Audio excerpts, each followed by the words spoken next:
సభా సరస్వతికి నమస్కారం.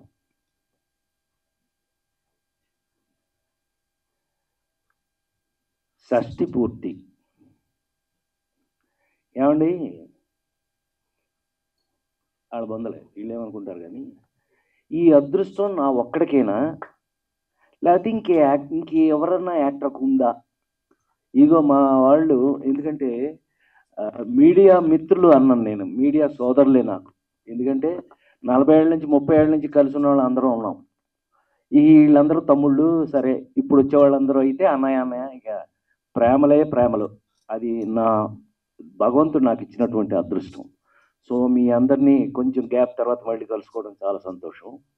షష్ఠి పూర్తి, ఈ అదృష్టం నా ఒక్కడికేనా, ఇంకెవడన్నా యాక్టర్కి ఉందా? అమ్మాయి నువ్వు చెప్పు. అసలు కొన్ని వందల సినిమాలు నాకు యాంకరింగ్ చేసావు కదా, ఈ అదృష్టం నా ఒక్కడిదే. ఓ అదృష్టం ఏంటి అని అంటావా? వయసుకు తగినట్టు క్యారెక్టర్లు. రాజేంద్ర ప్రసాద్కి షష్ఠి పూర్తి. నవ్వుతారేంటే? చచ్చిపోతే అంటే నిజ జీవితంలో నేను 60 దాటిన తర్వాత తప్పించుకున్నా. ఎవడన్నా నాకు 60 అనుకుంటారని షష్ఠి పూర్తి పెట్టకుండా తప్పించుకున్నా మా పిల్లల దగ్గర. చచ్చినట్టు భగవంతుడు మరి నిజం కదా, భగవంతుడు ఏం చేశాడు? ఏడిసావులేరా నీకు షష్ఠి పూర్తి.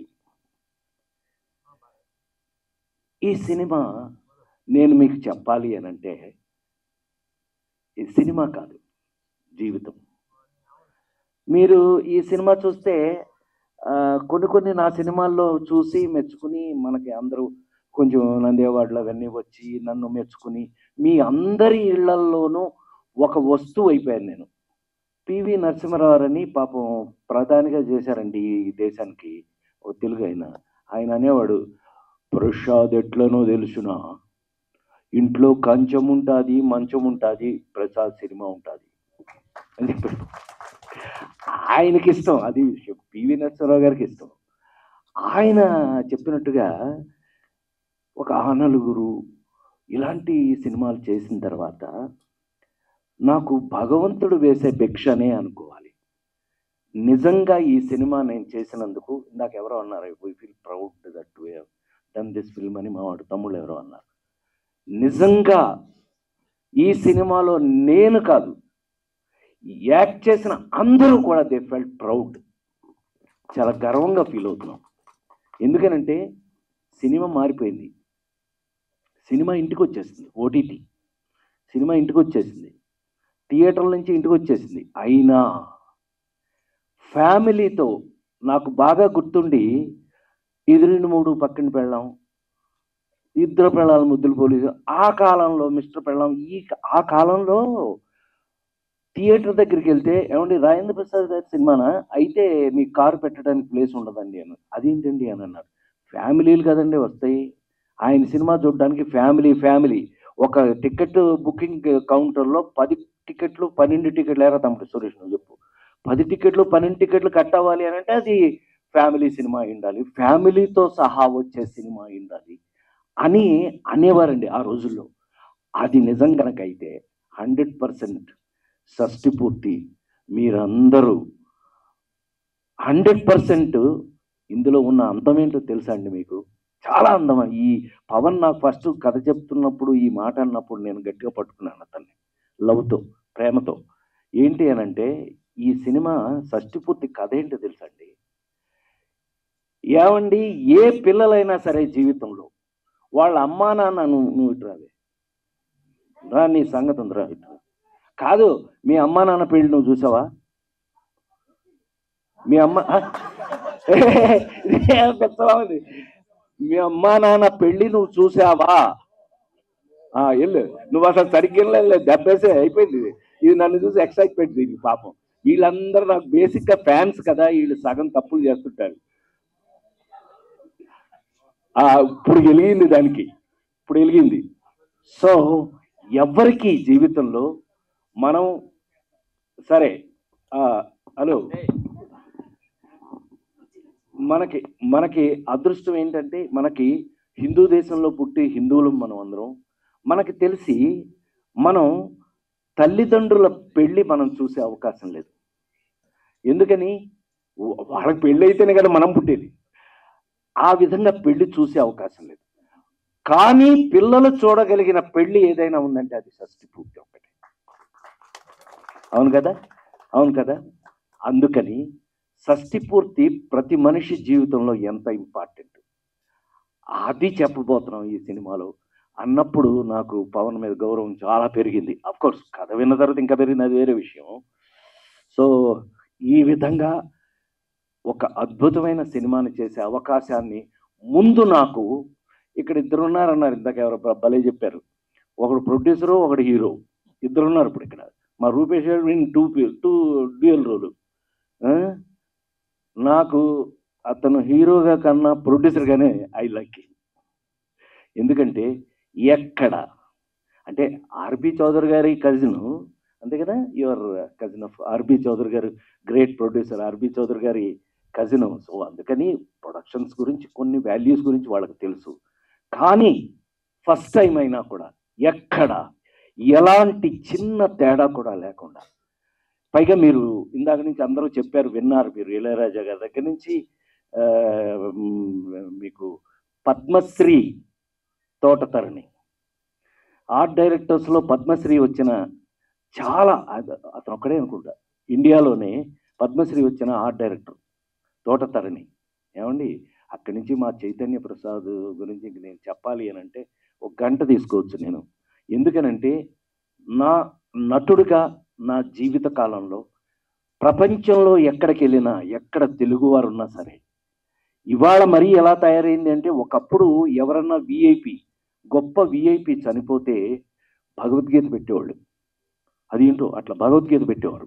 అలాంటిది ఇప్పుడు చైతన్య ప్రసాద్ రాసిన, నా మీద తీసిన ఒక్కడై పుట్టడం, ఒక్కటై రావడం, నడుమయ్యి నాటకం విధిరాత రాసి పారేశాడు. ఆ పాట ఇప్పుడు వేస్తున్నారు. అలా ఒక జీవిత కాలంలో పెద్ద, అందుకని ఇతనేమి ఒక 70 ఏళ్ళు 80 ఏళ్ళ పెద్ద వృద్ధుడేమీ కాదు, చిన్న కుర్రాడు. ఇప్పుడే ఇలా ఉన్నాడు. ఇంకా ఆ పాట రాసినప్పుడు అవలా చాలా రోజులు, ఎన్ని రోజులు అయింది, 20 సంవత్సరాలు అయిందట. ఇప్పుడే 20 ఏళ్ళలో ఉన్నావు, అప్పుడెలా, నిజంగా నువ్వే రాసావా అనిపించే అంత సరదాగా ఒక జీవిత కాలంలో ఒక నటుడికి ఎక్కడికి వెళ్ళినా, నన్ను ప్రపంచంలో ఎక్కడికి వెళ్ళినా ఆ నలుగురు సినిమాని గుర్తుపెట్టే పరిస్థితికి అతను రాసి, ఇవాళ మళ్ళీ చైతన్య ప్రసాద్ వరకు కూడా ఇందులో టెక్నీషియన్స్ ఏంటి మామూలుగా కాదండి, అందరూ కూడా భలే దొరికింది. ఒక్కొక్కసారి అండి అనేక సినిమాలు మనం చెప్పవలసి వస్తుంది, ఏమండి ఈ సినిమా చాలా గొప్పది, మీరు చూడండి, చూస్తే కానీ ఈ సినిమా గొప్పదని మీకు తెలియదు అని చెప్పాలి. షష్ఠి పూర్తి అనగానే మీకు అర్థమైపోయింది, పెద్దగా ఎక్కువ చెప్పక్కల, తెలిసిపోతుంది మీకు. సో యాక్ట్ చేసిన వాళ్ళు మామూలుగా యాక్ట్ చేసిన, ఈ పిల్ల నాతో యాక్ట్ చేసింది బెంచ్లో కూతురుగా, బెంచి ఆల్రెడీ మీరు బెంచ్ చూసే ఉంటారు, అది మన నాగబాబు కూతురు తీసింది మాతో. అది ఆల్రెడీ ఓటీటీ కాబట్టి పెద్దగా మనం అంటే చెప్పట్లేదు పెద్దగా వాటి గురించి. ఇప్పుడు రాను రాను అవే ఎక్కువ అవుతాయిలేండి. ఇది ఏదో సినిమా చెప్పినట్టు మొన్నటి వరకు ఇప్పుడు హరికథ అని ఒకటి రన్ అవుతుంది. జోక్ ఏంటంటే, హరికథ మీ అందరికి ఒక చిన్న ఇన్ఫర్మేషన్ చెప్పనా, సౌత్ ఇండియా కన్నా నార్త్ ఇండియాలో ఎక్కువ చూస్తారంటే వాళ్ళు, తెలుసా నీకు అది? నార్త్ ఇండియాలో ఎక్కువ చూస్తారట. కొట్టచ్చు చెప్పట్లేదు, ఎవరు కొట్టబోయేది. ఎందుకు అని అంటే, it's not a joke. Prime టైమా ఇది, డిజ్నీ హాట్స్టార్ వాళ్ళు కొనేసుకున్నారు. వాళ్ళు కొనేసుకునేది అంటే మంచిదే, అదొక ప్లాట్ఫాము, అందులో కూడా నన్ను బాగానే చూస్తున్నారు, అందుకని అది పక్కన పెడదాం. అయితే నాతో పాటు యాక్ట్ చేసిన వాళ్ళు, ఒరే సంటి ఇలా రారా,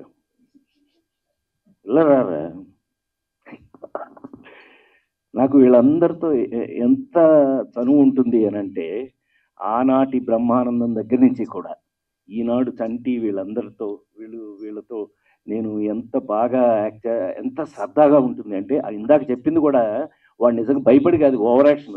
ఎంత ఓవర్ యాక్షన్ చేస్తాడో మీరు ఈటీవీ అందులో చూస్తుంటారు కదా, వాటిల్లో ఏంటయ్యా అంటే ఫైనల్గా నా మీద ఉన్న గౌరవంతో షార్ట్ రిహార్సల్ చేసిన తర్వాత ఒక్కసారి నా చేత ఓకే చేయించుకుంటారు. అది ప్రేమ, నా మీద వాళ్ళకు ఉన్నటువంటి గౌరవం. రెస్పెక్ట్.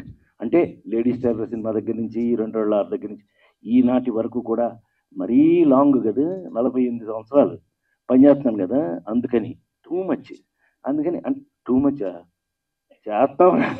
వాళ్ళు ఉన్నారు కాబట్టి, ఇదిగో రూపేష్ లాంటి వాళ్ళు సినిమాలు టేస్ట్గా తీస్తున్నారు కాబట్టి, మా పవన్ లాంటి వాళ్ళు డైరెక్టర్లు నా మీద కథలు రాస్తున్నారు కాబట్టి ఇంకా మేము చేస్తున్నాం.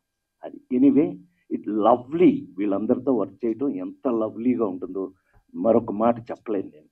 అది అంటే రూపేష్ని కూడా హీరోగా ఎందుకు కాదు అన్నాను అంటే, రూపేష్ 24 గంటలు నన్నే అడుగుతుండేవాడు, సార్ కరెక్టేనా నేను చేసేది, సార్ కొంచెం కరెక్ట్ చేయండి సార్ అంటే. కొంచెం పాపం ప్రొడ్యూసర్గా కాకుండా హీరోగా వెరీ గుడ్ స్టూడెంట్. అందుకని చాలా చక్కగా నేర్చుకున్నాడు, చేశాడు. చాలా సంతోషం. అర్థమైంది. అర్చన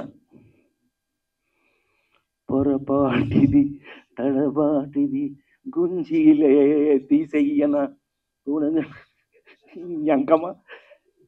ఎన్ని సంవత్సరాలు అయింది ఆ సినిమా ఏంటి, ఆ షూటింగ్ ఏంటి, ఆ సినిమా రిలీజ్ అవ్వటం ఏంటి, అది థియేటర్ను ఊపటం ఏంటి, రాజేంద్ర ప్రసాద్ మీకు దొరకటం ఏంటి. ఆ సినిమా లేకపోతే రాజేంద్ర ప్రసాద్ లేడండి, దండేసి దండం పెట్టేవాళ్ళు. సరదాగంట లేడీస్ టైలర్ సినిమాలు ఆనాడు అప్పటికే తను హైలీ మెచ్యూర్డ్ యాక్టర్.